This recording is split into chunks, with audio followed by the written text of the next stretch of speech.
हैं, सुबह early morning फिर आप स्क्रीन पे मोर्चा संभाल लेते हैं, मैदान में मोर्चा संभाल लेते हैं। और बंसल न्यूज़ की पूरी टीम, हमारे जितने भी सहयोगी हैं, जिनकी मैं बात करूं, क्या कि नाम लेने लगूंगा तो आधा घंटे से ज़्यादा इसी में हो जाएगा, लेकिन इसीलिए हम एक बात कहते हैं मनोज कि चुनाव का मतलब बंसल न्यूज़। और इसलिए नाम हमारे नहीं बल्कि लोग नामों पर जिक्र सुनना चाह रहे हैं कि आखिर है क्या आपके पास, तो बंसल न्यूज़ के पास तो बहुत कुछ है। जी बिल्कुल बिल्कुल। और हम लोग कोई अपने मुंह मियाँ मिट्ठू नहीं बन रहे हैं सर, बहुत विनम्र लोग हैं, बहुत विनम्रता से प्रयास करते हैं, कोशिश करते हैं, और आपको अच्छा लगता है तो बहुत धन्यवाद।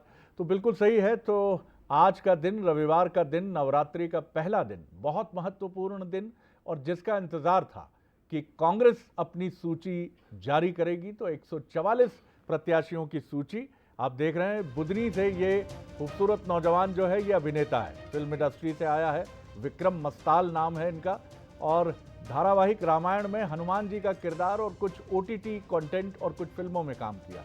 शिवपुरी से केपी सिंह, राघोगढ़ से जयवर्धन, पृथ्वीपुर से नितेंद्र सिंह राठौर, छतरपुर से आलोक चतुर्वेदी। ये नाम बड़ा दिलचस्प है क्योंकि ये सत्यव्रत चतुर्वेदी के पुत्र हैं। फूल सिंह बरैया भांडेर ग्वालियर ईस्ट, सतीश सिकरवार, बाबू जंडेल हैं ये बुदनी से, जैसा हमने आपको बताया कि विक्रम मस्ताल। लेकिन आलोक चतुर्वेदी, शरद जी, बीच में ऐसी चर्चा चल रही थी कि किसी नए चेहरे को भी मौका दे सकती है कांग्रेस। आपको याद होगा राजपुर को लेकर शायद ये कहा जा रहा था कि राजपुर से नाम बदला जा सकता है, वहां से जो नाती राजा है उनकी जगह चतुर्वेदी परिवार से, जिनकी बिटिया का आप जिक्र कर रहे हैं, शायद उनको टिकट देने की तैयारी थी, लेकिन वो इस सूची में दिखाई नहीं दे रहा है। बिल्कुल आपने सही कहा, लेकिन मुझे लगता है कि मनोज, दोनों ही पार्टियां जिस तरह का सागर मंथन कर रही हैं, जिस तरह वो अमृत मंथन के लिए सागर को मथा गया था, इस बार का चुनाव उसी तरह का चुनाव है जहां जनता के बीच में मथा जा रहा है प्रत्याशियों को, और जितने प्रत्याशियों के नाम हैं उसमें मथ मथ कर जो अमृत रूपी प्रत्याशी है उसी को चुनने की कोशिश दोनों पार्टियां कर रही हैं। अब ये अमृत अगर जनता को रास आता है तो जनता ज़रूर आगे बढ़ेगी और अपनाएगी। तो अब देखिए, आप ये सारी सूची अब बंसल न्यूज़ पर तस्वीरों के साथ भी देख रहे हैं जिससे आप पहचान सकें। खासतौर से मैं जनता की बात करूंगा कि मध्य प्रदेश की वो आवाम जिनके ये प्रत्याशी घोषित हैं कांग्रेस के, उनको अच्छे से पहचान भी सके। विक्रम नाती राजा हैं राजनगर से, चित्रकूट से नीलांशु हैं, सिंहावल से कमलेश्वर पटेल, चुरहट से जाना पहचाना चेहरा अजय जी, नीलेश अवस्थी पाटन से, जबलपुर पूर्व से लखन घनघोरिया। अनुभवियों को छोड़ा नहीं है और बहुत परिश्रम के बाद नए लोगों को चुनने से भी परहेज नहीं किया। चार चेहरे शरद जी आप दिखा रहे हैं, इसमें तेंदुखेड़ा बड़ा गजब नजर आ रहा है, संजय शर्मा, जिनके नामों की चर्चा बीच में चल पड़ी कि क्या वो कांग्रेस छोड़कर बीजेपी में वापस जा सकते हैं। पर आप देखिए, शायद कांग्रेस पर भी विश्वास था और संजय को अपनी कांग्रेस पर विश्वास था, इसलिए सूची में नजर आ रहे हैं।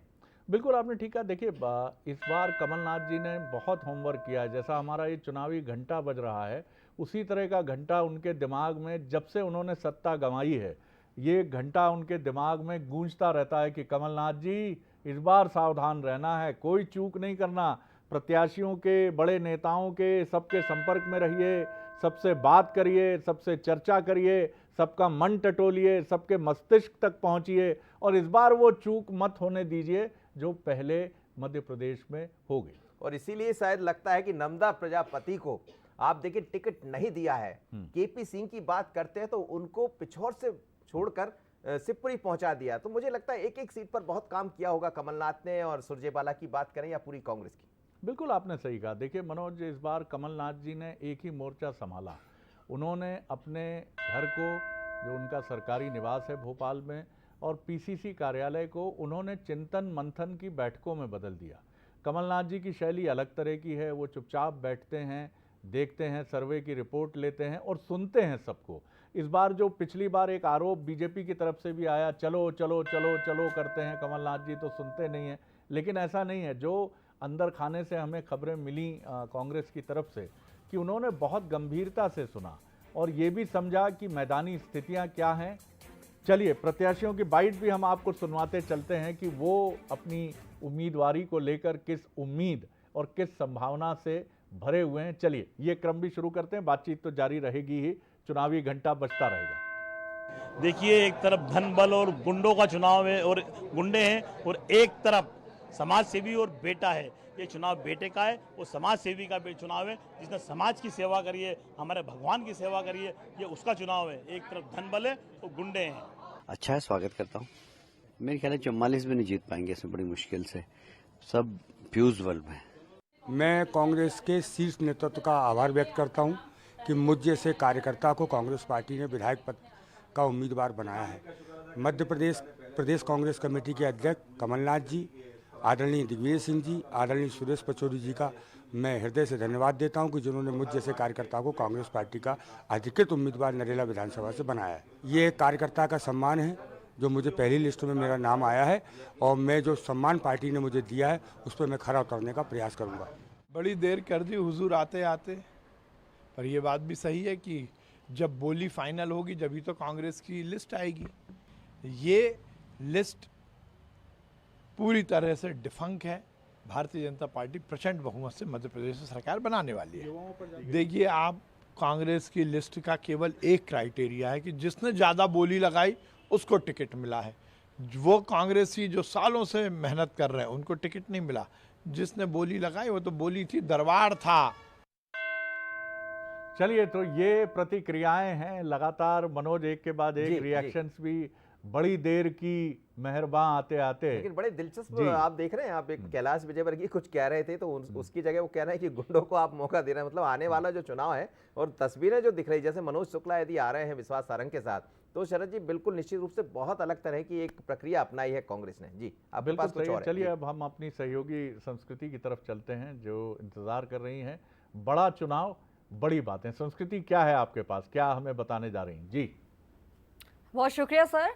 निश्चित रूप से एक बड़ी स्ट्रेटेजी के साथ कांग्रेस अब उतरती नजर आ रही है। नवरात्रि का पहला दिन 9:09 पर प्रत्याशियों की सूचियों का ऐलान, तो ये बड़ा चुनाव होना देखने को मिलने वाला है। और इस चुनाव की कुछ बड़ी बातें हैं वो भी आपको हम बताएंगे, लेकिन ग्राफिक्स के माध्यम से। चलिए समझते हैं चुनाव की बड़ी बातों को। तो बड़ा चुनाव, बड़ी बातों में कांग्रेस ने 144 में से 39 ओबीसी को टिकट दिया है। ये बड़ी बात है। सीधे तौर पर ओबीसी पर निशाना साधते हुए, फोकस करते हुए ये 39 सीटों में फोकस किया। तो कांग्रेस की आपको बता दें 35 हारे उम्मीदवारों पर फिर से भरोसा जताया गया है। लेकिन कहीं ना कहीं आप देखिए, जो सर्वे रिपोर्ट पर काम कर रही थी कांग्रेस, एआईसीसी की बात की जाए, लगातार सर्वे करा रही थी। उसमें रिपोर्ट के आधार पर जो भी आंकड़े सामने आ रहे थे उसके हिसाब से काम किया गया। तो छिंदवाड़ा से पूर्व सीएम कमलनाथ चुनाव लड़ेंगे, जो कि कमलनाथ का गढ़ कहलाता है। काफी भरोसा यहाँ की जनता उन पर जताती है। तो छिंदवाड़ा की 60 सीटों में से 6 सीटें होल्ड कर दी गई हैं, इन पर अभी फैसला बाकी है। तो बीजेपी से कांग्रेस में आए बोधराम को टिकट दिया गया। बात की जाए कांग्रेस ने, एक बार फिर से आपको बता दें, 144 में से 19 महिलाओं को टिकट दिया। 19 महिलाओं की हिस्सेदारी यहां पर देखने को मिलेगी। और आगे भी बात की जाए, कांग्रेस की पहली लिस्ट में 4 विधायकों के टिकट भी कटे हैं। तो सर्वे रिपोर्ट के आधार पर यह पूरी चुनावी की बड़ी बातें हमने आपको दिखाई है और इस पर अब विश्लेषण करेंगे। ये जितने भी बिंदु हमने आपको बताए हैं, 1, 2, 3, 4, इन सभी बिंदुओं पर विश्लेषण करेंगे कि किस प्रकार से ये जो चुनाव होने वाला है वो बेहद दिलचस्प होने वाला है। शरद सर, ओवर टू यू। बिल्कुल, देखिए सबसे महत्वपूर्ण बात यह है कि 35 हारे हुए लोगों पर भरोसा जताया है। यानी कमलनाथ जी और उनकी टीम ने को पहले मैसेज कर दिया था कि आप हारे हैं लेकिन इस बार आपकी संभावना बेहतर है, तो इसको और बेहतर करने के लिए आप तैयारी कर लीजिए, आप अपने क्षेत्र में अपनी स्थिति मजबूत कर लीजिए, हमें आप पर विश्वास है। हारे को हरि नाम नहीं है कि हार गए तो अब कोई नहीं है आपका माई बाप। देखिए, ये जिस तरह से एक दिन पहले मैच में बहुत पिटाई होने के बाद भी 5वां ओवर दिया रोहित शर्मा ने सिराज साहब को कि बॉल डालो भैया, और उसी ओवर में उन्होंने पहला ब्रेक थ्रू टीम के लिए निकाल लिया। तो ये कैप्टन का बड़ा इंपॉर्टेंट भरोसा होता है कि जब कोई व्यक्ति पिछले चुनाव का हारा है और ये माना जा रहा है कि हारे को हरि नाम, अब तो भैया हरि भजो घर बैठो, लेकिन नहीं, कमलनाथ जी और उनकी टीम ने चुना, कहा कि नहीं हमें आप पर भरोसा है। 35 हारे हुए लोगों को टिकट देना, मनोज, एक बहुत इंपॉर्टेंट बात है। और आपने हरि का नाम लिया है तो श्री हरि से ही हम शुरुआत करते हैं। श्री हरि कृष्णा, जो आप देखिए कि श्रीमती हरि कृष्णा जो बैरसिया से चुनाव लड़ी, बहुत मजबूत कैंडिडेट है। 15,000 से हारी, लेकिन सर जी हाँ, 15,000 का एक बड़ा गैप होता है। और विष्णु खत्री जैसे लीडर जिन्हें फिर एक बार भारतीय जनता पार्टी ने उन पर विश्वास किया है, तो विष्णु खत्री वर्सेस श्रीमती हरि कृष्णा जो पहली चुनाव हारी लेकिन उन पर विश्वास किया। मुझे लग रहा सर्वे ने यहाँ काम किया होगा। 2 नए चेहरे थे, एक राजेश मेहरा का नाम की चर्चा चल रही थी। देखिए, हारे हुए कैंडिडेट का मनोविज्ञान समझिए। अगर हम भी जीवन में कभी एक जगह कहीं सफल नहीं होते हैं और अगली बार हमें फिर मौका मिलता है कि शरद जी आप फिर जाइए, कैमरा फेस करिए, फिर एंकरशिप कीजिए, फिर जर्नलिज्म कीजिए, तो मैं पहले से ज़्यादा जोर लगाऊंगा कि भाई साहब मुझे एक मौका और मिला है, मेरे संस्थान ने या मेरे मेंटर्स ने मुझे एक मौका और दिया है। महिलाओं की बात करें तो महिलाओं का एक, मैं ये नहीं कहूँगा, बीजेपी कांग्रेस दोनों ने अभी अच्छी संख्या में टिकट दिया है, ये मैं कह सकता हूँ, क्योंकि जीतना बड़ी सूची है तो आप बड़ा मन दिखा के ये नहीं कह सकते कि हम 33% महिलाओं को टिकट देंगे।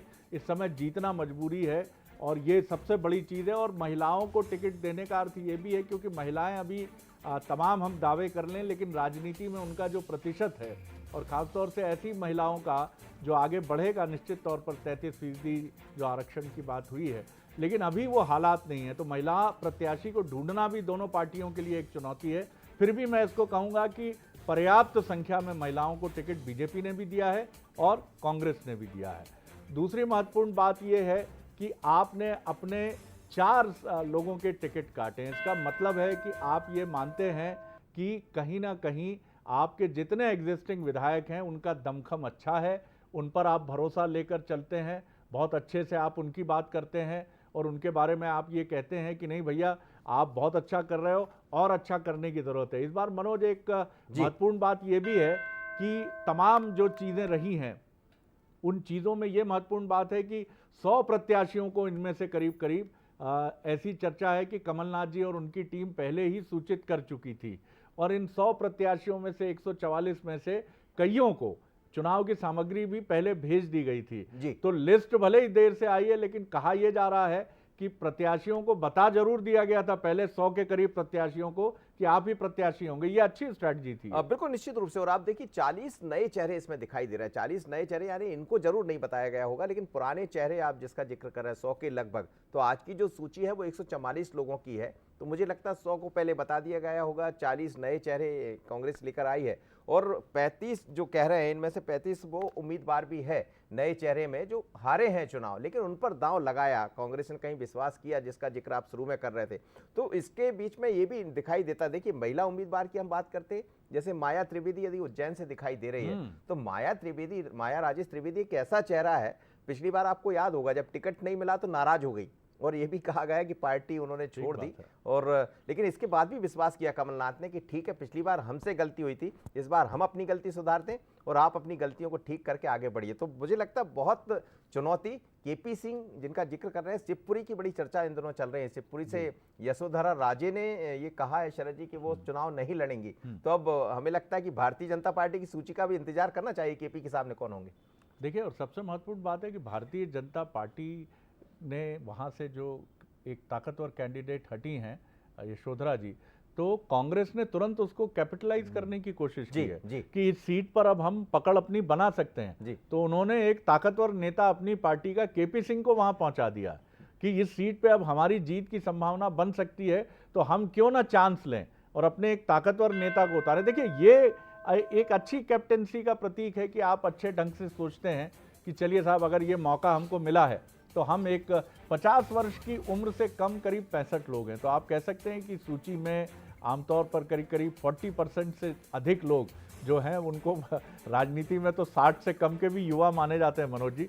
ये राजनीति का गणित है, राजनीति में कोई बुजुर्ग होता नहीं। कई बार तो हम देखते हैं कि 60 से ऊपर हो जाता है, वो भी अपने आप को कहता है कि मैं कम नहीं हूं, लेकिन निश्चित रूप से यदि 50 से कम पर विश्वास किया है जैसा दिखाई दे रहा है, तो इसमें युवाओं को काम देने का मौका भी कांग्रेस ने किया है। यानी दोनों तरफ भले आरोप लगते रहे कांग्रेस के भीतर, कमलनाथ जी को लेकर बीजेपी आरोप लगाती रहती है। कुछ दिन पहले राहुल गांधी ने मंच से पूछ लिया कि आपकी उम्र बता दीजिए, और दिग्विजय सिंह को लेकर भी बात कही जाती, लेकिन मुझे लगता है दोनों युवा की तरह काम कर रहे हैं और नए युवाओं को मौका दे रहे हैं। अभी भोपाल उत्तर ज़रूर अटका हुआ है, ये भी एक ऐसा नाम था, मुझे लगता है कि कहीं ना कहीं क्योंकि आरिफ अकील के नाम को लेकर कोई उलझन नहीं होनी चाहिए, हालांकि उनकी सेहत लंबे समय से नासाज हैं, फिर भी मुझे लगता है कि शायद कुछ चिंतन है उस सीट को लेकर। देखिए चिंतन भी है, और आरिफ मसूद अभी थोड़ी देर पहले जब बंसल न्यूज़ से बात कर रहे थे तो जिसकी तरफ हमने भी इशारा किया था बंसल न्यूज़ ने कि क्या ये माना जाए कि आरिफ अकील चुनाव मैदान में होंगे, तो कांग्रेस ये चाहती कि आरिफ अकील ही चुनाव मैदान में आए, लेकिन वो इस बात पर अड़े हैं कि वो उनको बेटे लतीफ को टिकट दिलाना चाहते हैं और इसी बात को लेकर होल्ड किया। लेकिन ये मानकर चलिएगा कि अब जो स्थितियाँ नजर आ रही है, टिकट जो मिलना है या तो आरिफ अकील को मिलेगा या उनके परिवार से किसी को मिलेगा, ये बहुत क्लियर है। तो वहाँ पर भी कोई कांग्रेस चुनौती अपने हाथ में नहीं लेना चाहती, क्योंकि आलोक शर्मा जैसे कद्दावर लीडर भारतीय जनता पार्टी से मैदान में। बिल्कुल आपने सही कहा। तमाम चीज़ें ये देख रहे हैं आप, हम आपको तस्वीरें दिखा रहे हैं मुकाबले की आमने सामने। मध्य प्रदेश हो, छत्तीसगढ़ हो, बंसल न्यूज़ पर आप तमाम वो सारे अपडेट हम आपको दिखा रहे हैं।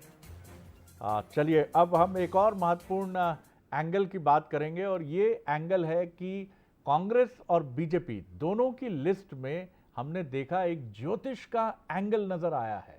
ये बड़ी महत्वपूर्ण बात है। सबसे पहले कांग्रेस की बात कर लेते हैं। कांग्रेस की लिस्ट में नवरात्रि के पहले दिन ये जारी की गई है लिस्ट, और ये लिस्ट सुबह 9:09 पर जारी हुई है। 144 नाम है इस सूची में, जिनका योग भी 9 अंक होता है। देख रहे हैं आप स्क्रीन पे 144, 1 + 4 + 4 यानी 9। तो 9 का गठजोड़, 9:09 का गठजोड़, और ये 9 पर टिकी हुई है इनकी उम्मीदें, अगर ज्योतिषीय गणना से हम बात करें। और ये दावा भी कांग्रेस सूत्रों का है कि उम्मीदवारों की सूची में ग्रह, नक्षत्र, चौघड़िया और अंक ज्योतिष का ध्यान रखते हुए कांग्रेस ने शुभ योग में उम्मीदवार उतारे हैं। मनोज, जिस तरह से हमने बीजेपी की सूची देखी थी 39, और उसके बाद जिस तरह का एक एंगल सामने आया था उसके बाद की सूची, उसमें भी कहा गया कि अंक गणित को बहुत ध्यान रखा गया। और मुझे लगता है कि राजनीति में ये गणित बहुत ध्यान में रखा जाता है। तो बीजेपी की सूची को लेकर आप क्या कहेंगे? देखिए 9 का जो अंक है, यदि आप अंक ज्योतिष की दृष्टि से भी देखेंगे तो 9 का अंक बड़ा महत्वपूर्ण माना जाता है। यानी कहते हैं कि 9 जहां है वहां सफलता ज्यादा दिखाई देती है 9 का अंक।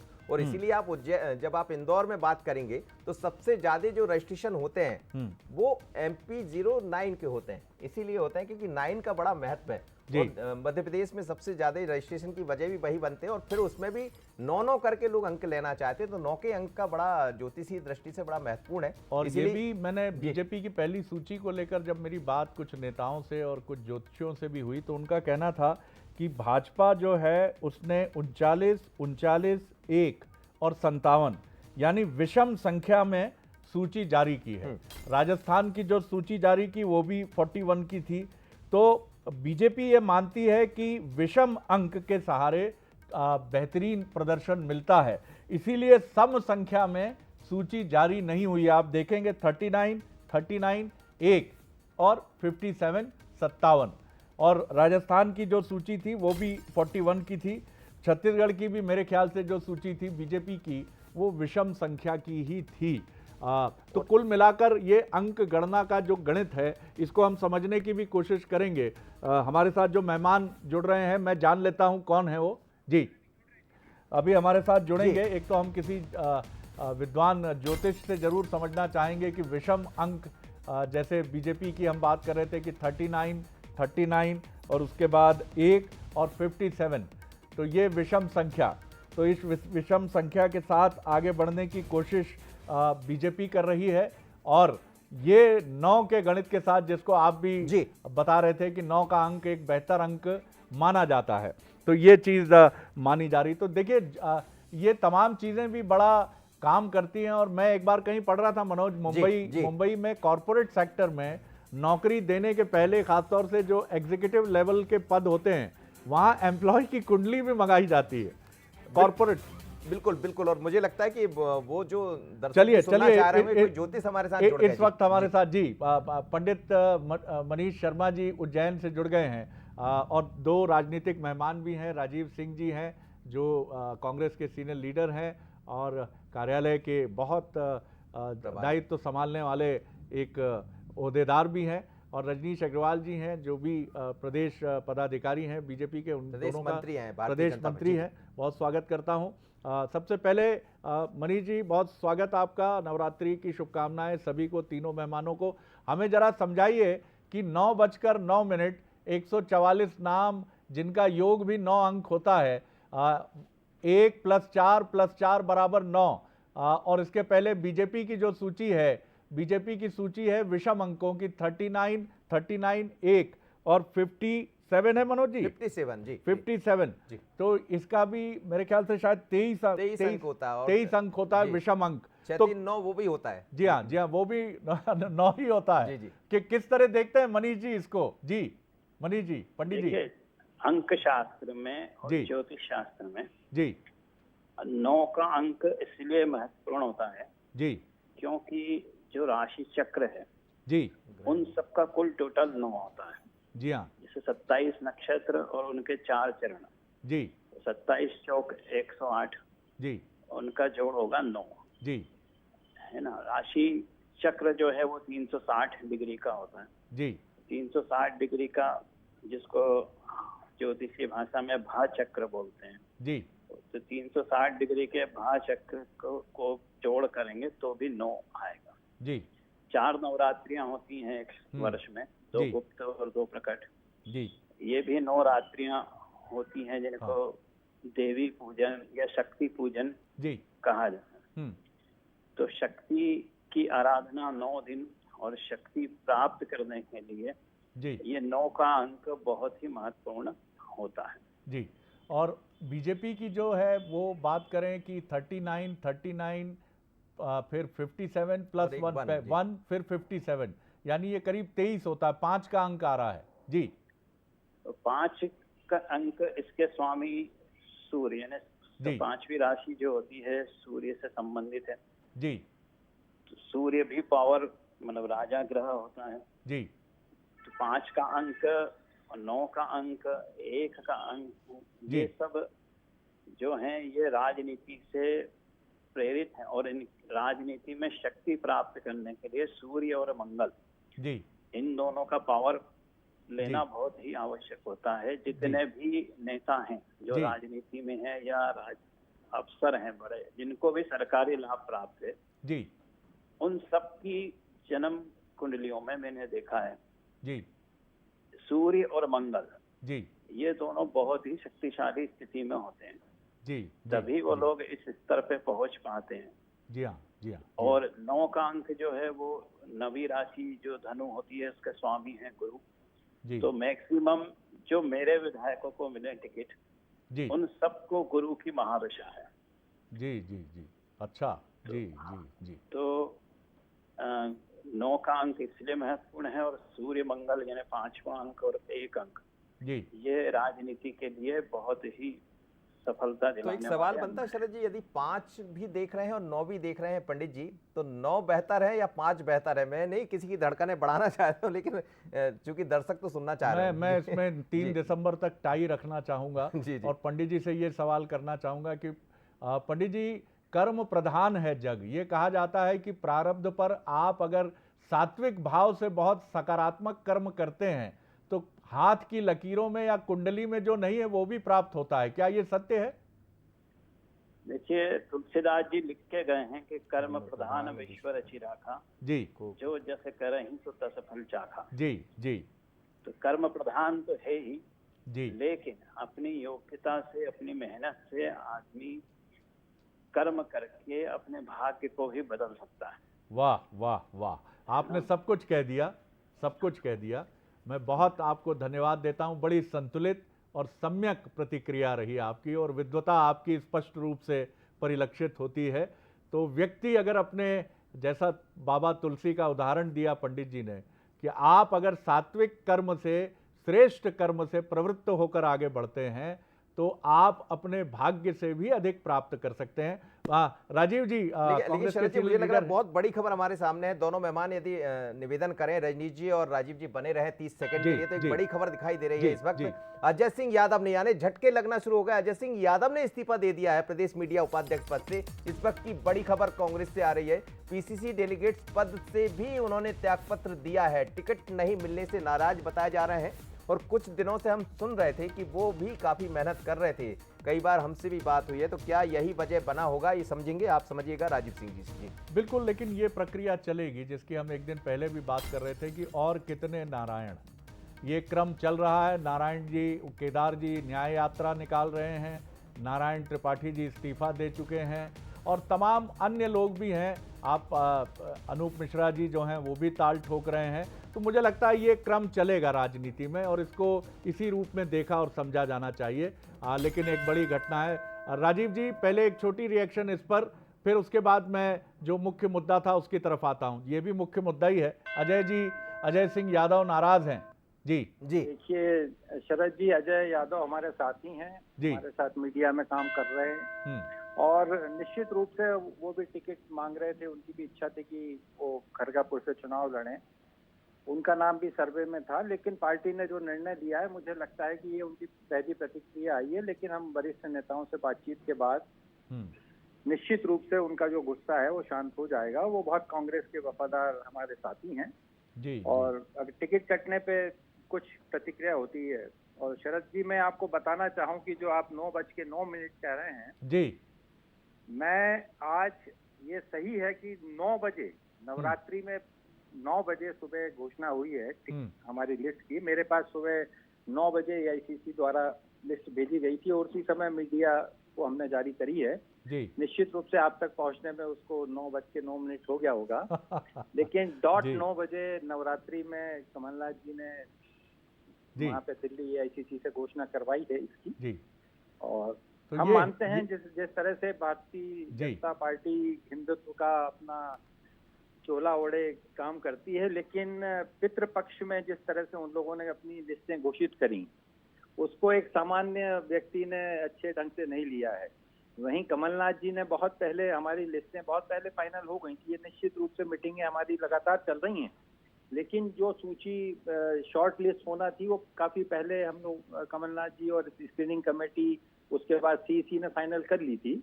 लेकिन सुरजेवाला जी और कमलनाथ जी का भी बयान काफी पहले आ गया था कि हम नवरात्रि में ही इसकी घोषणा तो करेंगे। ये क्या और मैं हिंदुत्व से समझता भी हूं कि कुछ नवरात्रि राजीव जी, क्या हिंदुत्व से भी कुछ और आगे बढ़ने की कोशिश है बीजेपी से? सुपर नहीं, हिंदुत्व है देखिए, क्या ये? कांग्रेस पार्टी या कमलनाथ जी या हमारे जितने भी वरिष्ठ नेता हैं, हम सब धार्मिक हैं। हम लोग सब पूजा पाठ करते हैं, जितनी पूजा पाठ हम लोग करते हैं, लेकिन हम उसका राजनीतिकरण नहीं करते हैं। कमलनाथ जी के मंदिर बनाने पे भी इन्होंने आपत्ति दर्ज कराई थी। उनके चलिए, अगर चलिए, एक प्रतिक्रिया ले लें शरद कथा जी, हाँ, पे भी रजनीश आपात- रजनीश जी से भी ले लेते हैं जी जी एक रिएक्शन। जी रजनीश जी, आपने सुनी राजीव जी की भी बात, क्या क्या रिएक्शन है ज्योतिष के इस एंगल पर आपका? जी रजनीश जी। मेरा राजीव जी की बात पर कोई रिएक्शन नहीं है, रिएक्शन देने का कारण भी नहीं है। उनकी अपनी इच्छा, उनकी अपनी मंशा, लेकिन आप समग्र दृष्टिकोण से देखें तो जो बीजेपी पर आरोप लगाए गए कि बीजेपी ने पितृपक्ष में सूची जारी की, हमारी सूची तो पितृपक्ष के पहले ही जारी हो गई थी।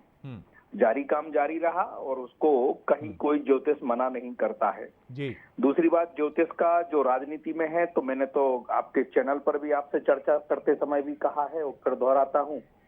और उसके बाद में आप लोगों ने, तमाम सर्वेज ने, विश्लेषणकर्ताओं ने, राजनीतिक पंडितों ने भी लिखा भी है, कहा भी है। और मैं फिर दोहराता हूं कि जैसे जैसे गुरु और राहु की दूरी होगी, बढ़ती गई, राहु भी अब 1 डिग्री पर आ गए हैं, मनीष जी अगर सुन रहे होंगे तो, और चांडाल योग इस माह समाप्त हो जाएगा। तो इस माह जैसे ही चांडाल योग समाप्त होगा और गुरु राहु से ग्रसित हैं वो दूर होंगे, उसके बाद में देखना भारतीय जनता पार्टी और चमकते हुए अपने जनाधार के साथ में पूरी ताकत और तेजो पाई के साथ में आगे बढ़ती हुई आपको दिखाई देगी और कांग्रेस की और दुर्गति हुई दिखाएगी। सूची जारी 9:09 पर हुई हो या 9 बजे हुई हो, लेकिन कितनी देर बाद पहला प्रदर्शन, पहला पुतला दहन हुआ, इसका आकलन किया क्या कांग्रेस ने? पहला बयान विरोध में कांग्रेस के नेतृत्व का कौन सा आया, इसका आकलन किया क्या? अभी तक 3 विधानसभाओं में पुतला दहन और इस प्रकार की बयानबाजी, इस्तीफेबाजी शुरू हो गई है। ये मुझे तो जानकारी मीडिया के माध्यम से, सोशल मीडिया के माध्यम से, वीडियो चित्रों के माध्यम से आ रही है। तो जैसे ही 15 को सूची, 15 और 16 को पुतला दिन, मैंने कार्यक्रम जारी, अघोषित कार्यक्रम जारी किया है सोशल मीडिया पर कांग्रेस का। ये सिलसिलेवार आगे बढ़ता हुआ दिखाई देगा। कांग्रेस के पास में जो अवेलेबल था, कांग्रेस ने उनको टिकट दे दिया। वो कौन किसके गुट का है, किसका क्या सौदा समझौता है, वो इनके ही नेता जाहिर कर रहे हैं, उजागर कर रहे हैं। आगे रहने वाला सर शरद रजनीश जी ने भी बड़ी दिलचस्प बात की है गुरु चांडाल दोष। गुरु चांडाल, वही मैं कह रहा हूँ कि गुरु चांडाल दोष को थोड़ा मैं समझाने की कोशिश करता हूँ, क्योंकि थोड़ी बहुत रुचि मेरी भी ज्योतिष में है। मनीष जी भी जुड़े हुए हैं। मनीष जी जुड़े हैं क्या आप हमारे साथ? नहीं, मनीष जी नहीं जुड़े हैं। जी जी। गुरु चांडाल दोष उसको कहते हैं जब गुरु और चांडाल एक ही भाव में बैठे हों। यानी ये माना जाता है कि गुरु जो कि एक शुभ ग्रह हैं और राहु जो पाप ग्रह हैं, ऐसा माना जाता है। तो ये अगर संयुक्त हो जाते हैं तो वो राहु को भी पीड़ित कर देते हैं। यानी गुरु और राहु प्रतिनिधि करते हैं यहाँ चांडाल का।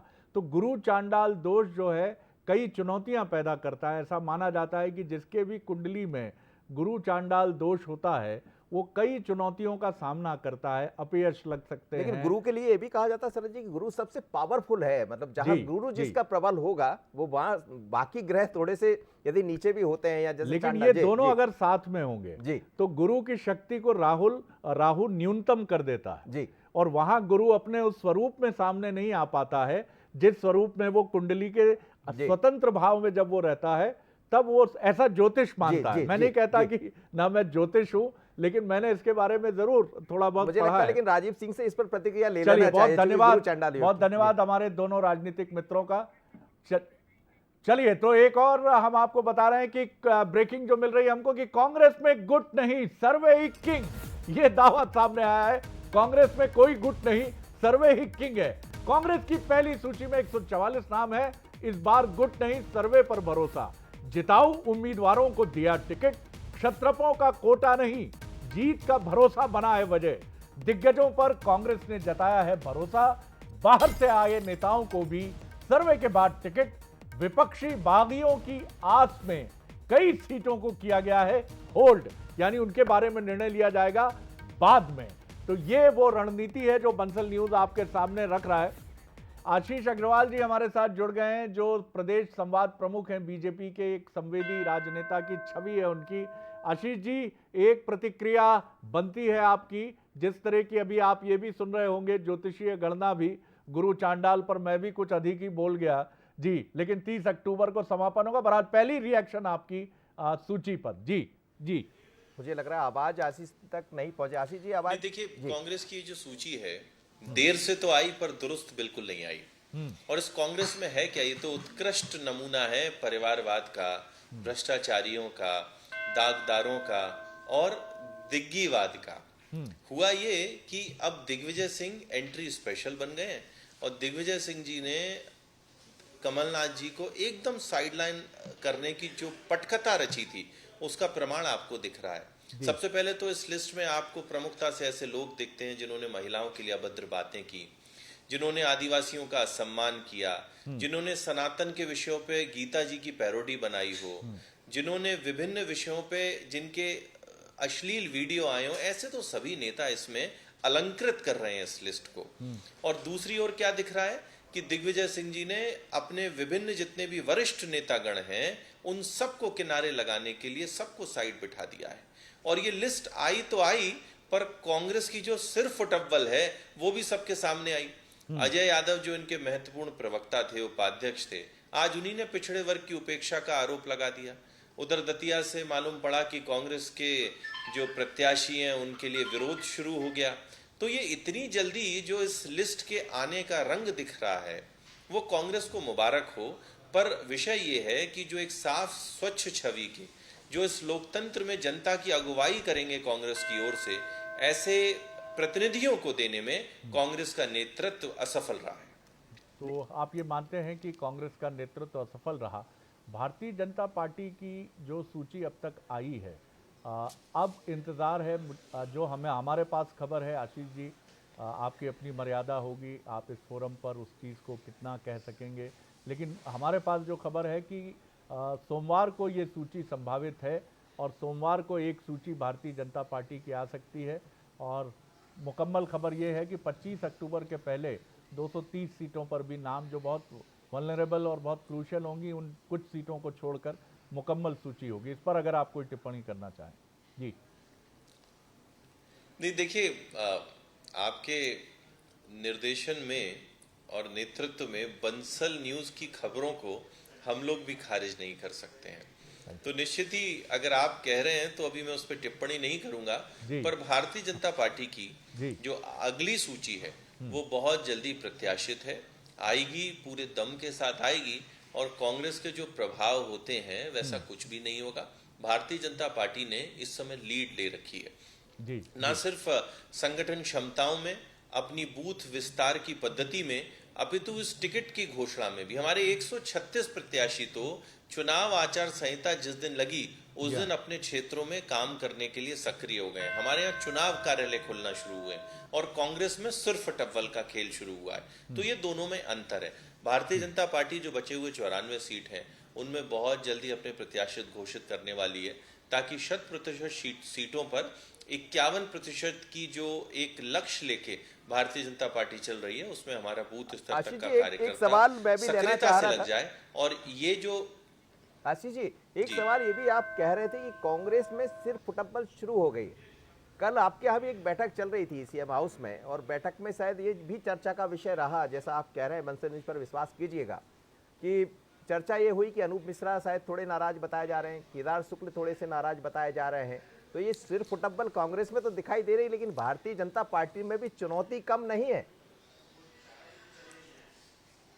देखिए, हर खबर से इत्तेफाक रखना ये मेरा विशेष अधिकार है, तो आपकी इस बात से मैं बिल्कुल इत्तेफाक नहीं रखता हूं। भारतीय जनता पार्टी में कोई किसी तरह का असंतोष कभी होता ही नहीं है, क्योंकि हम विचार के लिए काम करने वाले कार्यकर्ता होते हैं। दूसरी बात, बैठक व्यवस्थात्मक दृष्टि से निर्णय लेने के लिए होती है और उसमें विभिन्न तरह के विषय सामने आते हैं। सिर्फ फुटबॉल क्या होती है, जूतम पैजार क्या होती है, तो देखिए इसके रुझान तो आने ही शुरू हो गए। कोई अपने साथी प्रत्याशियों के जो उसके पुराने ट्रैक रिकॉर्ड हैं आपराधिक, वो जारी कर रहा है। एक पिछड़े वर्ग से जुड़ा हुआ नेता पिछड़े वर्ग पे उपेक्षा की चिट्ठी सार्वजनिक कर रहा है। दूसरे तो इस तरह के विभिन्न विषय भारतीय जनता पार्टी में ना कभी होते हैं ना होंगे, तो इसलिए जूतम पैजार हो, सिर्फ फुटबॉल हो, इसके उत्कृष्ट उदाहरण अगर आपको कहीं देखने को मिलते हैं तो कांग्रेस में ही देखने को मिल सकते हैं। चलिए, बहुत शुक्रिया आशीष जी पंसल न्यूज से बातचीत करने के लिए, और शुभकामनाएं आपको कि आपकी अगली सूची जल्दी हो। बहुत सोच विचार जी, आज आपसे स्क्रीन पे जुड़ने का मौका मिला, मुझे तो मेरे लिए आनंद का पल है। बहुत धन्यवाद आपको, और बहुत धैर्यपूर्वक आप आगे बढ़ते रहे हैं। आपको, आपकी पूरी टीम को बहुत शुभकामनाएं। चुनावी संभावनाएं उज्जवल रहें, आपकी भी और कांग्रेस की भी। चलिए, मैं सीधे ग्वालियर ले चलता हूं आपको, जहां उमेश के साथ कंसाना जी जुड़े हुए हैं, जो नाराज बताए जा रहे हैं। उमेश, क्या अपडेट है आपके साथ? जो ये प्रत्याशी हैं, जो प्रत्याशी होते होते रह गए, क्या उनकी पीड़ा है और क्या कह रहे हैं? जी उमेश। देखिए शरद जी, मैं आपको बता दूं, जिस तरह से 144 नामों की जो घोषणा हुई है उसमें ग्रामीण विधानसभा से साफ सिंह गुर्जर को कांग्रेस ने अपना प्रत्याशी बनाया, और उसके अलावा ये जो केदार सिंह कंसाना है लगातार वहां से प्रत्याशी के लिए ताकत झोंक रहे थे, लगातार अपना वहां क्षेत्र में दबदबा दिखा रहे थे, तमाम जो कार्यक्रम है वो आयोजन कर रहे थे, लेकिन उनका टिकट काट दिया गया है। और यानी कहीं ना कहीं अनदेखी से अब नाराज होकर उन्होंने अपनी पार्टी से, कांग्रेस पार्टी से इस्तीफा दे दिया। खुद केदार सिंह कंसाना हमारे साथ है, उनसे हम बात करने की सर, क्या वजह है अनदेखी की जिससे आपने इस्तीफा दिया है कांग्रेस से? देखिएगा, अनदेखी की वजह है कि वहाँ शीर्ष नेतृत्व ने कोई काउंटिंग नहीं की। जितने लोग बोल रहे थे कि सर्वे होगा, मैं जितना मुझे पता है मैं सारे सर्वे में टॉप था। एआईसीसी का सर्वे हो, राहुल जी का सर्वे हो, कमलनाथ जी का सर्वे हो, या जो प्रभारी यहाँ ग्वालियर आए थे उनके सर्वे हो, जितने भी सर्वे हो सब में टॉप था। जब मैं सर्वे में टॉप था तो फिर मेरा टिकट मुझे क्यों नहीं दिया गया? एक दूसरा, मैं 22 साल से मैं छात्र राजनीति का व्यक्ति हूँ। मैं हरिदर्शन स्कूल का प्रेसिडेंट रहा हूँ 98-99 में। मैं NSY से शुरुआत की, यूथ कांग्रेस का प्रेसिडेंट रहा पूरी ग्वालियर लोकसभा का कांग्रेस में। लगातार 22 साल से मैं ग्रास रूट पे काम कर रहा था विधानसभा में। मैंने विधानसभा 14 ग्वालियर ग्रामीण में मैंने पार्टी को खड़ा किया है। अब ये अतिशोक्ति नहीं है, मतलब जिम्मेदारी के साथ कह रहा हूँ, मैंने पार्टी को खड़ा किया था। मैंने बहुत मेहनत की, तपस्या की, ईमानदारी से काम किया।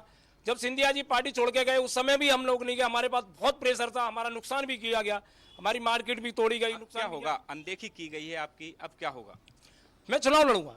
मेरी जो क्षेत्र है जिनके बीच में मैं जाता था, जो लोग मुझे मेरे साथ संघर्ष किया, क्षेत्र की जनता ने संघर्ष किया, वो मुझे बुला रहे हैं कि आप आइए चुनाव लड़िए। मैं चुनाव लड़ने जा रहा हूँ, तो दोनों मैं चुनाव लड़ने जा रहा हूँ। किससे पार्टी होगी? मैं शाम तक क्लियर कर दूंगा मैं किस पार्टी से चुनाव लड़ूंगा, लेकिन मैं चुनाव लड़ने जा रहा हूं। ये 14 ग्वालियर ग्रामीण विधानसभा की पुकार है, उनका आदेश है मेरे लिए कि आपको चुनाव लड़ना ही लड़ना है। हम आपके साथ हैं, तन मन धन से वो मेरे साथ हैं। अब ये तो 17 तारीख की वोटिंग और 3 तारीख का रिजल्ट बताएगा।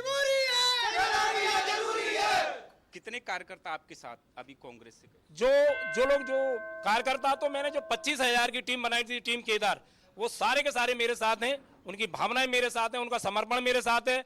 दूसरा, जो पदाधिकारी थे कांग्रेस पार्टी में करीबन 350-400 जो मेरे साथ थे, वो सब लोग इस्तीफा दे रहे हैं आज, और उन्होंने इस्तीफा दे भी दिया है। मैंने दे दिया, मुझसे मेरे बड़े भाई जो जिला ग्रामीण कांग्रेस के कार्यवाहक अध्यक्ष कल्याण सिंह अंसाना, उन्होंने भी इस्तीफा दे दिया है। तो अब तो सिर्फ संघर्ष है। देखिए शरद जी, बंसल न्यूज पे एक बड़ी बात कही है उन्होंने, चुनाव लड़ूंगा और पार्टी शाम तक तय होगी।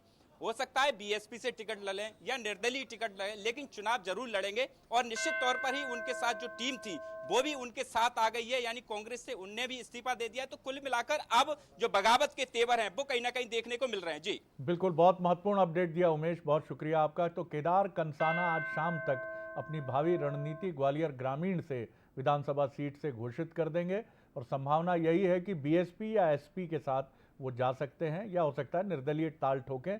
तो अजय सिंह यादव के बाद ये दूसरे नाराज उम्मीदवार जो माने जा रहे थे स्वयं को कि साहब हमें ज़रूर टिकट मिलेगा, तो अब बगावत के स्वर जैसे बीजेपी में हमने देखे, कांग्रेस में खुलकर आने लगे। और ये एक कारण था, मनोज मुझसे कह रहे थे थोड़ी देर पहले कि ये एक बड़ा कारण था कि जिसकी वजह से इस सूची को डिले किया गया। बिल्कुल बिल्कुल। और सर जी, आप देखिए कि यदि आप जिनसे अभी बात हो रही थी, वो यदि बसपा से जाते हैं तो जो भारतीय जनता पार्टी भी सोचकर चल रही है, एक नया गणित तैयार हो जाएगा, वोट कैसे विभक्त होगा। दोनों गुर्जर समुदाय से आते हैं, जिनको टिकट मिला साहिब सिंह, उनका भी अच्छा खासा वर्चस्व है। सर्वे आधार रहा होगा, लेकिन सर्वे में कहां पिछड़ गए जिनको टिकट नहीं मिला। इंपॉर्टेंट बात आपने बताई। बिल्कुल, चलिए हम सीधे चलते हैं रायपुर। हमारे स्टेट हेड कमलनाथ जी मिल रहे हैं इस वक्त हमें। चलिए कमलनाथ जी को सुन लेते हैं, क्या कह रहे हैं कमलनाथ जी। जी भैया, तो मैं कब से खड़ा हूं ना, ये तस्वीरें कमलनाथ के बंगले की बाहर, और तमाम लोग इस वक्त दिखाई दे रहे हैं। रामपुर की एक बात मान लीजिए, हम लोग आज जा रहे हैं और इस बार हम लोग जितवा के आएंगे। चलिए, तो इस समय जो उत्साहित नेतागण हैं उन्होंने ढकेल दिया, मीडिया को पीछे कर दिया कि भैया हमारी बात हो दो भाई, और कछु नहीं चाहने हमें, पहले हमारी सुन ले कमलनाथ, तुम्हारी तो रोज ही सुनते हैं। तो ये बात हो गई। चलिए, फील्ड पर रोज संघर्ष रहता है शरद जी, ऐसा ये संघर्ष लोगों को भी पता होना चाहिए साहब। ऐसा नहीं लगता आपको हम हेलीकॉप्टर में चढ़ते उतरते दिखते हैं, बड़ी मुसीबतों का सामना करते हैं, कई बार छूट जाते हैं धक्के मुक्की में, क्योंकि इस समय हम खलनायक भी हो जाते हैं कई बार। लोग कह भी देते हैं कि आपको छोड़ गए। कार्यकर्ता कहता है कि कहा आप कहाँ लगे पीछे, हमें बात करनी नेताजी से। चलिए रायपुर आदित्य नामदेव स्टेट हेड, हमारे आदित्य, अपडेट आपका। जी बिल्कुल, देखिए शरद जी, आज जो लिस्ट जारी हुई है, ये लिस्ट चलिए कमलनाथ की बाइट आ रही है आदित्य, मैं 1 मिनट के लिए रोकूंगा आपको। जी ऐसे हमारे उम्मीदवार हैं जिनकी उम्र 50 से कम है, 19 महिलाएं हैं, जो हमने कहा था हमने किया है। लेकिन बीजेपी फिर अभी दावा कर रही है कि वो इस बार भी दोहराएगी। उन बेचारों के पास बचा क्या है, वो तो नहीं कह सकते कि हम हार रहे हैं। एक बयान आया है, मनजिंदर सिंह सिरसा का बयान आया कि कांग्रेस ने एक बार फिर से अन्याय किया है सिखों के साथ। किसने कहा है? मनजिंदर सिंह सिरसा ने कहा है। अरे जी सर, एक आखिरी सवाल ये है कि जो लिस्ट आप लोगों ने जारी की है,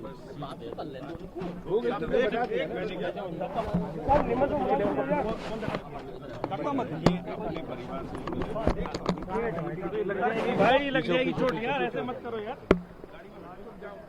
चलिए तो ये दिल्ली में है कमलनाथ जी, और वहां आपाधापी के बीच में जी आदित्य, आप अपनी बात पूरी कीजिए। जी आदित्य।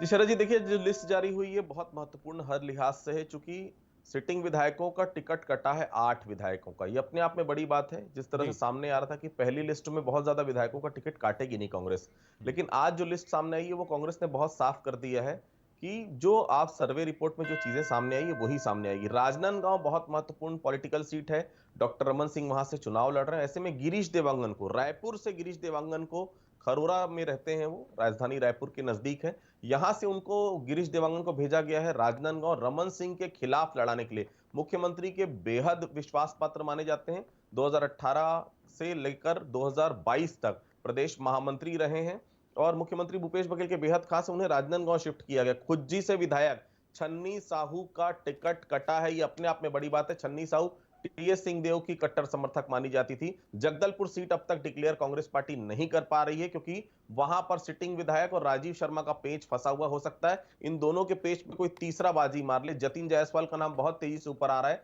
जो पूर्व महापौर है। इसके अलावा अनूप नाग जो अंतागढ़ से विधायक थे उनका भी टिकट यहां पर कांग्रेस पार्टी ने काट दिया है। इसके अलावा हम देखें देवती कर्मा को रोककर इस बार छविंद्र कर्मा उनके बेटे को बनाया गया है प्रत्याशी। तो कुल मिलाकर देखिए जो 30 सीटें डिक्लेयर हुई है उसमें कहीं खुशी कहीं गम भी है। गुरु रुद्र कुमार बहुत महत्वपूर्ण है, थोड़ी देर पहले कुलेश्वर के साथ वो थे, मैं चाहूंगा कि उनका 1-to-1 भी हम सुनवाएं, क्योंकि देखिए नवागढ़ सीट से वो जा रहे हैं, 3 बार चुनाव लड़े शरद जी, तीनों बार सीट बदला है रुद्र गुरु ने। तो फिर कांग्रेस तो भरोसा है, इस स्लोगन का आखिर क्या मतलब? जब मंत्रियों को सीट बदलना पड़ रहा है, मतलब आप समझ सकते हैं कि एंटी इनकम्बेंसी कितनी ज्यादा है।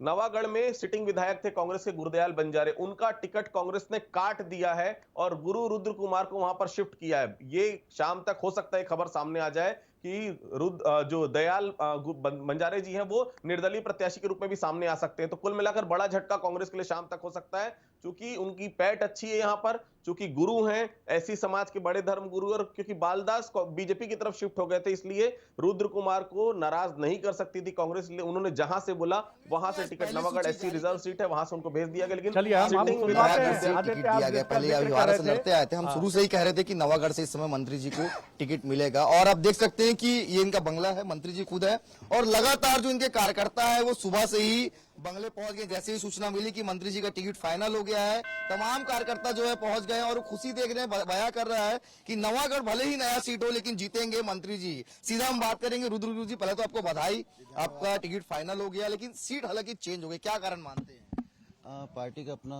सामाजिक राजनीतिक समीकरण रहता है और उसके हिसाब से इस बार नवागढ़ फाइनल किए हैं। इसके पहले अगर हम बात करें तो अहिवारा से आप लड़ते हैं, वहाँ की जनता ने भी बहुत प्यार दिया आपको, नवागढ़ को कैसे देखते हैं?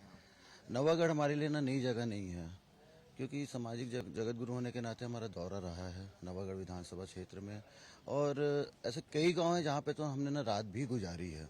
और आपके माध्यम से मैं सबको ये स्मरण भी मैं कराना चाहूँगा कि परम पूज्य गुरु बाबा घासीदास जी के 6वीं पीढ़ी के वंशज होने के नाते, समाज के जगत गुरु होने के नाते, जहाँ जहाँ जैतखाम वहाँ वहाँ हमारा निवास। तो हमारे लिए तो पूरा प्रदेश, हर समाज, हर वर्ग एक समान है, और निश्चित तौर पे पार्टी की रणनीति है तो उसके हिसाब से काम करेंगे। उस क्षेत्र में बीजेपी को कहाँ देखते हैं आप? बीजेपी ने वर्तमान में जिसे उतारा है, ये उनका 6वां चुनाव है वहाँ से, और वहाँ की जनता एक ही चेहरा देख देख के थक चुकी है, और निरंतर वहाँ की जनता के द्वारा ही मांग रही कि हमें नवागढ़ से न चुनाव लड़ाया जाए इस बार। तो और यहाँ पे पूरी टीम हमारे साथ में है, तो निश्चित तौर पे हमारे मुख्यमंत्री जी के नेतृत्व में हम लोगों ने, हमारी सरकार ने इन किसानों के हित के लिए, हर वर्ग के लिए, हर समाज के विकास के लिए जो हमने जो काम जो किया है, उसको देखते हुए हमें पूरा यकीन है कि पूरा का पूरा वर्ग, पूरे कार्यकर्ताओं का हमें साथ मिलेगा।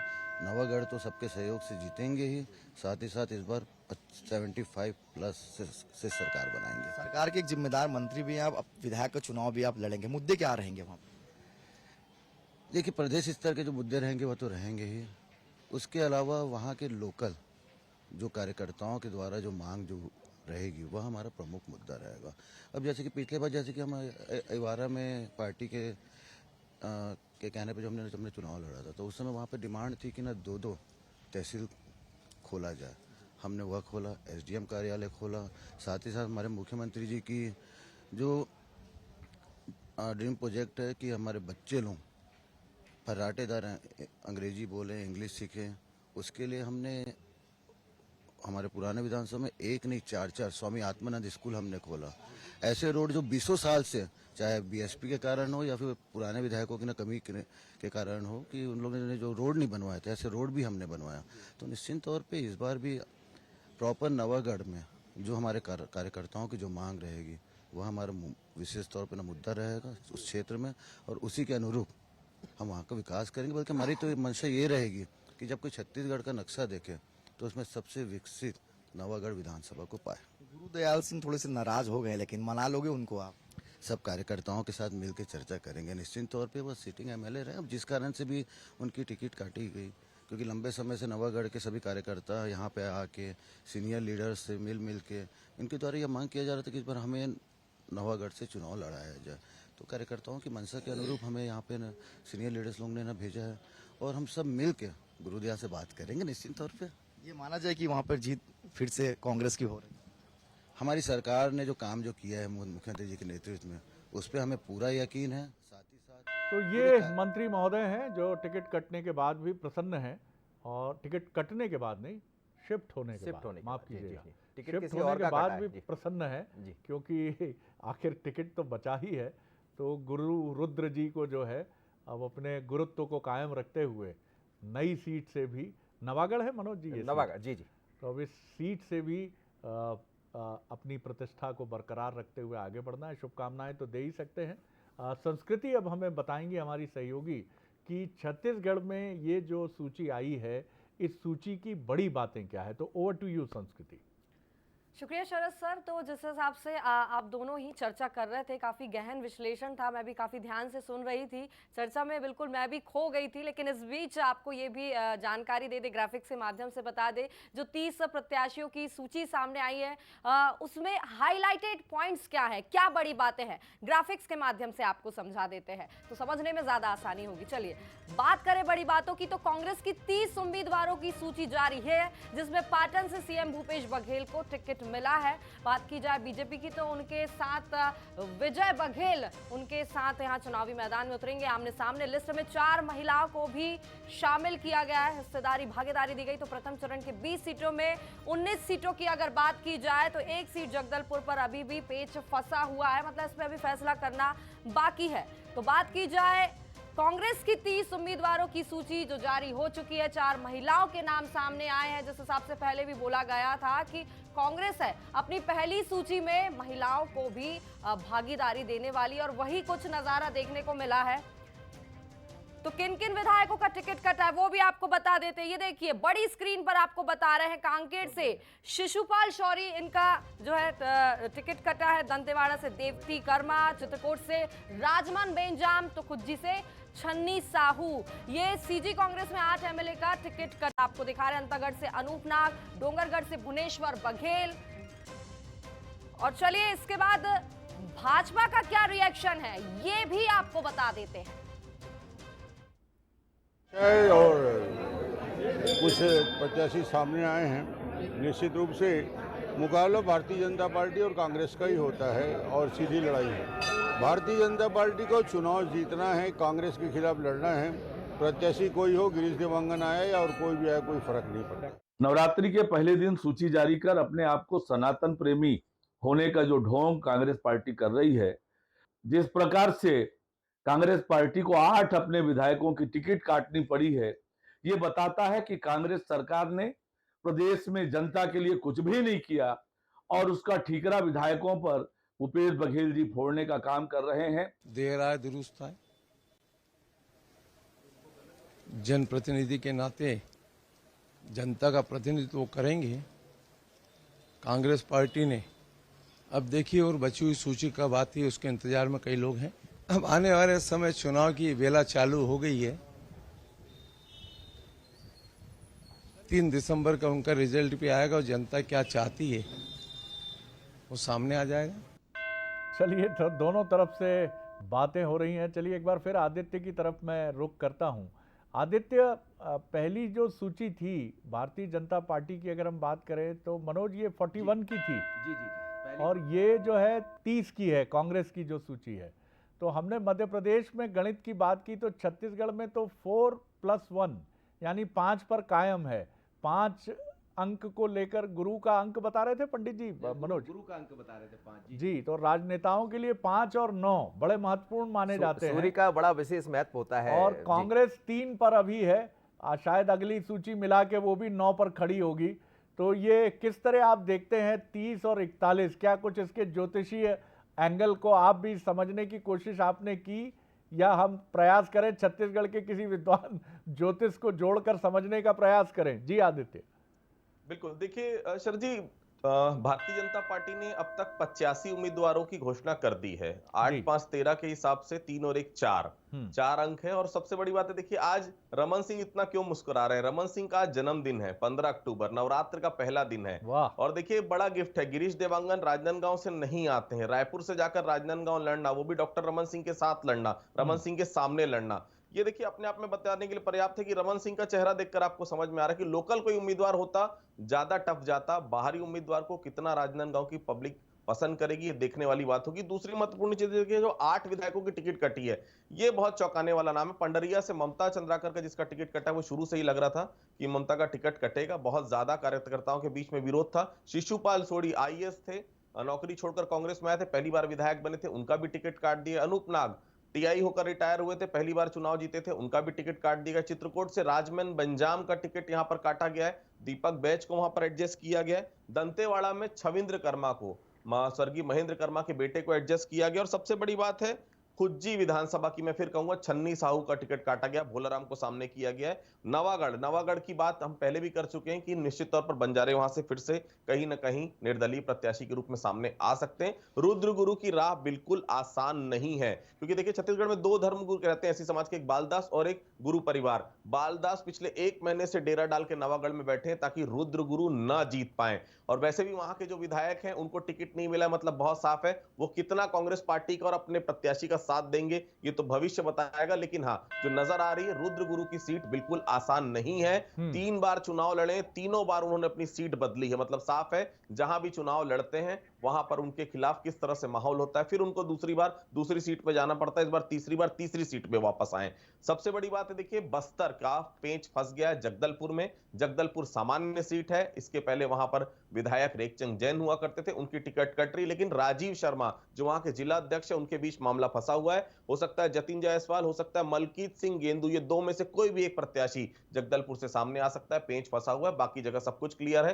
कुल मिलाकर 20 विधानसभाओं में 19 विधानसभा कांग्रेस ने डिक्लेयर कर दी है, केवल जगदलपुर छोड़कर। फर्स्ट फेज की मैं बात कर रहा हूं, इसमें महत्वपूर्ण बस्तर संभाग और राजनांदगांव लोकसभा है जिसमें 8 सीटें हैं। रमन सिंह के सामने बहुत ज्यादा चुनौती नहीं नजर आ रही, और बीजेपी के खिलाफ इसलिए भी बढ़िया चीज है क्योंकि बीजेपी जो है पिछली बार 8 में से केवल 1 सीट जीत चुकी थी, वहां पर रमन सिंह की तरफ 7 सीट हारी है। तो बीजेपी के लिए गेन करने के लिए बहुत है, कांग्रेस के लिए बचाने के लिए बहुत दिक्कत है, क्योंकि कांग्रेस की 12 की 12 सीटें बस्तर की फिलहाल कांग्रेस के पक्ष में, और राजनांदगांव लोकसभा की 8 में से 7 सीटें फिलहाल कांग्रेस के पक्ष में है। जी बहुत बढ़िया।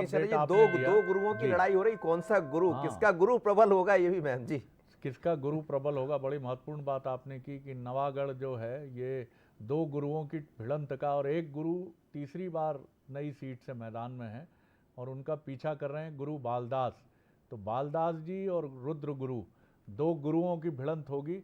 और इसमें जैसा आपने कहा कि गुरु किसका साथ देते हैं, यानी राशि के गुरु किसके साथ होते हैं, उसी गुरु का बेड़ा पार होगा। बिल्कुल बिल्कुल शरद जी, बहुत बड़ी अजीब चीज है राजनीति भी कई बार। जी बताइए कि गुरुओं की भिड़ंत की भी साक्षी बन रही है। कांग्रेस के प्रवक्ता सत्यप्रकाश जी हमारे साथ जुड़ रहे हैं।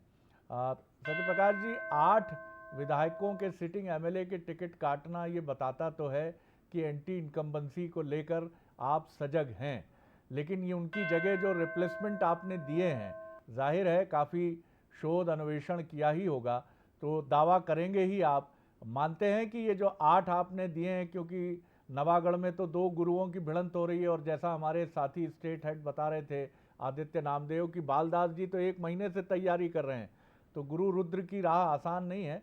बाकी जो जगह है, क्या आप मानते हैं कि ये एंटी इनकम्बेंसी से निपटने नए प्रत्याशी कामयाब होंगे, जिन 8 सीटों पर आपने बदले हैं प्रत्याशी? जी सबसे पहले तो मैं आपके चैनल के माध्यम से जो कांग्रेस पार्टी के प्रत्याशी बने उनको बधाई देता हूँ, शुभकामनाएं देता हूँ। आज नवरात्रि का पहला दिन है, तो आपके दर्शकों को भी नवरात्रि की शुभकामनाएं। आपको भी बहुत। देखिए आज जो लिस्ट आई है वो देखिए पूरा ताना बाना दिख रहा है कि सामाजिक न्याय की एक झलक है। उसमें देखिए ओबीसी वर्ग के लिए भी, ओबीसी वर्ग के लोगों को भी स्थान दिया गया, SC/ST लोगों को भी स्थान दिया गया, महिलाओं को भी अभी 30 में से 4 मतलब 13% महिलाओं को टिकट दिया गया। बीजेपी की पूरी बात की जाए 85 में से 14-15% महिलाएं, तो ये दिख रहा है कि हमने महिलाओं को भी सम्मान दिया, SC/ST को भी सम्मान दिया, ओबीसी को भी सम्मान दिया। और देखिए एंटी इनकम्बेंसी तो है ही नहीं, हम तो बार-बार बोले हमने काम किया है। एंटी इनकम्बेंसी तब होता है जब आपको मालूम है कि जनता आपसे नाराज है, जनता के लिए आपने काम नहीं किया, जनता आपसे खफा है। और तो ये माने सत्यप्रकाश जी कि इन 8 लोगों का काम संतोषजनक नहीं था, पार्टी उसको संतोषजनक नहीं मानती?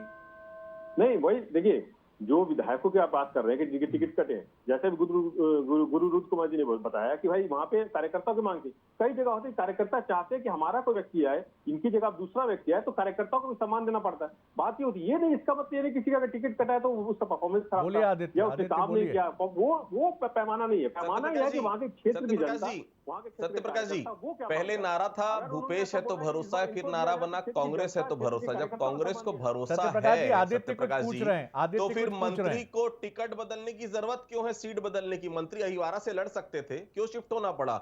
इसका मतलब साफ है ना, भरोसा नहीं है उनके प्रति। जैसा आपने बोला, मंत्री जी की सीट क्यों बदलनी पड़ी?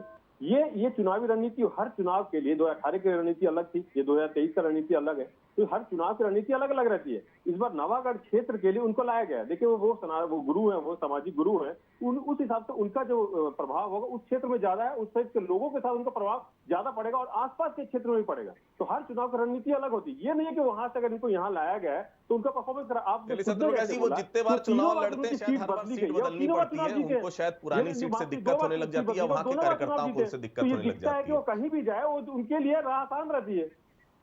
वो पूछ लीजिए आदित्य जी, अब सुन पाएंगे वो सत्य प्रकाश जी। बिल्कुल सत्य प्रकाश जी, मैं ये बोल रहा हूँ कि उन्हीं को हर बार सीट बदलने की जरूरत पड़ती है क्या? पहली बार लड़े सीट बदली आरंग, दूसरी बार लड़े सीट बदली अहिवारा, तीसरी बार लड़ रहे हैं सीट बदली नवागढ़।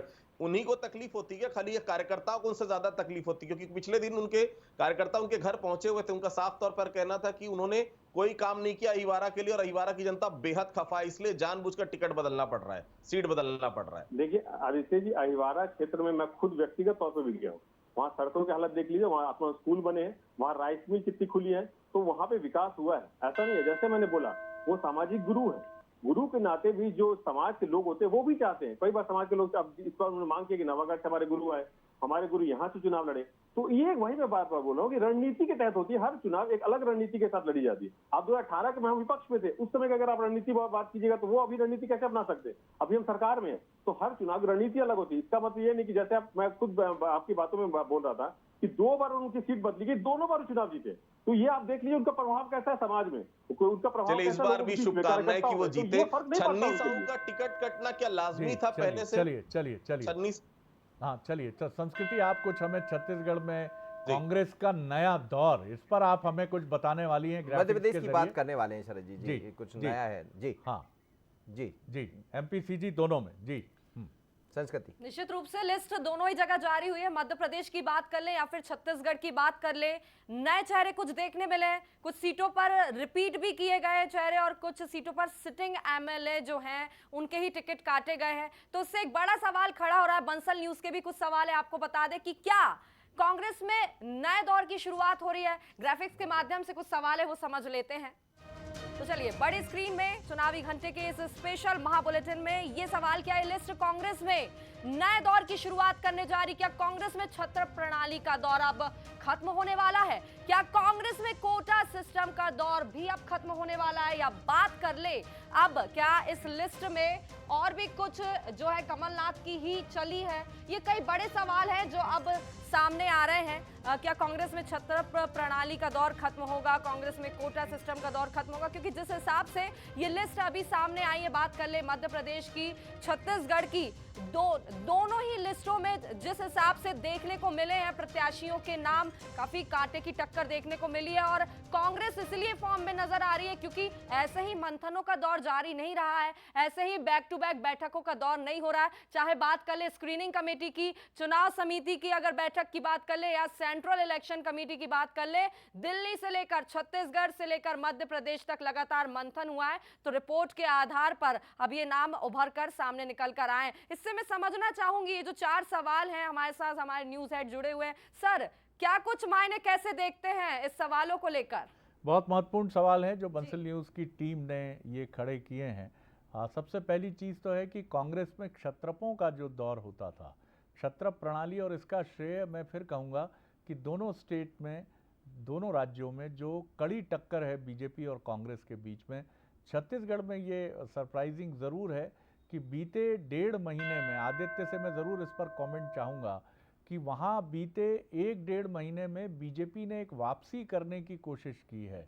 और इसका श्रेय जाता है जो मुख्य तौर पर वहाँ जो प्रभारी की जिम्मेदारी संभाल रहे हैं उनको जाता है, और बीजेपी के केंद्रीय संगठन को जाता है कि उन्होंने बड़ी मजबूती से एक रणनीति की बुनावट को बुना। ओम माथुर जी काफ़ी इसका श्रेय उनकी तरफ जाता है। और जिस तरह से वो आगे बढ़े उससे अब ये चर्चा शुरू हुई कि बीजेपी बैक कर रही है वहाँ पर और कांग्रेस को टक्कर देने की स्थिति में आ रही है। तो एक तो ये बात समझ में आती है कि कांग्रेस में क्षत्र प्रणाली समाप्त हुई है।